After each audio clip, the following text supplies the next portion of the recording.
मैं अलका गुप्ता नाना नानी के किस्से कहानियों में आज एक और बहुत अच्छी कहानी लेकर आई हूँ, जिसका शीर्षक है मुसीबत का सामना।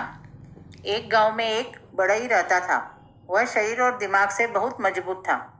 एक दिन उसे पास के गांव में एक अमीर आदमी ने लकड़ी का कुछ सामान बनाने के लिए अपने घर बुलाया।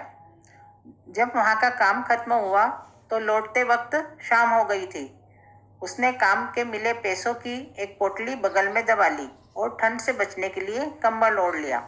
वह चुपचाप सुनसान रास्ते से घर की ओर रवाना हुआ। कुछ दूर जाने के बाद अचानक उसे एक लुटेरे ने रोक लिया। डाकू शरीर से तो बड़ाई से कमजोर था, पर उसकी कमजोरी को उसकी बंदूक ने ढक रखा था। लुटेरा बोला, जो कुछ भी तुम्हारे पास है सभी मुझे दे दो, नहीं तो मैं तुम्हें गोली मार दूंगा। यह सुनकर बढ़ई ने पोटली उस लुटेरे को थमा दी और बोला, ठीक है, यह रुपये तुम रख लो, मगर मैं घर पहुंचकर अपनी बीवी को क्या कहूँगा? वो तो यही समझेगी कि मैंने पैसे जुए में उड़ा दिए। तुम एक काम करो, अपनी बंदूक की गोली से मेरी टोपी में एक छेद कर दो, ताकि मेरी बीवी को लूट का यकीन हो जाए। लुटेरे ने बड़ी शान से बंदूक की गोली चलाकर टोपी में छेद कर दिया। अब लुटेरा जाने लगा तो बढ़ई बोला, एक काम और कर दो, जिससे बीवी को यकीन हो जाए कि लुटेरों के गैंग ने मिलकर मुझे लूटा है, वरना मेरी बीवी मुझे कायर ही समझेगी। तुम इस कंबल में भी 4-5 छेद कर दो। लुटेरे ने खुशी खुशी कंबल में भी कई गोलियां चलाकर छेद कर दिए।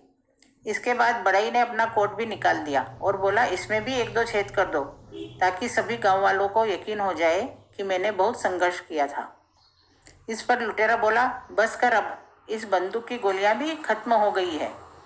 यह सुनते ही बढ़ई आगे बढ़ा और लुटेरे को दबोच लिया और बोला, मैं भी तो यही चाहता था।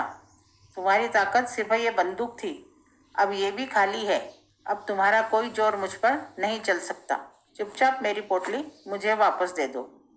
यह सुनते ही लुटेरे की सिट्टी पिट्टी गुम हो गई और उसने तुरंत ही पोटली बढ़ई को वापस दे दी और अपनी जान बचाकर वहां से भागा। आज बढ़ई की ताकत जब काम आई, तब उसने अपनी अक्ल का सही ढंग से इस्तेमाल किया। इसीलिए कहते हैं कि मुश्किल हालात में अपनी अक्ल का ज़्यादा इस्तेमाल करना चाहिए, तभी आप मुसीबतों से आसानी से निकल सकते हैं।